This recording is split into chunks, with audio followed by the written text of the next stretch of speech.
بنیاد گلستان در ادامه پویش‌های خیرخواهانه خود شما را به رویداد دوچرخه سواری مجازی دعوت می‌کند.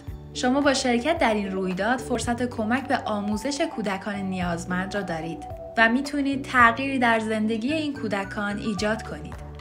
اگر مایلید در این پویش ما را همراهی کنید، کافی است به سایت استراوا از طریق لینک زیر به برنامه دوچرخه سواری مجازی ملحق بشین.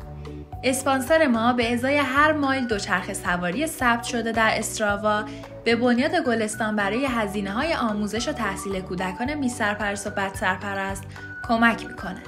چنانچه نمیتونید در پویش همراه ما باشید، میتونید با کمک به بنیاد گلستان در کنار کودکان ما باشید. پس فردا ما روز یکشنبه 8 اکتبر 16 مهر.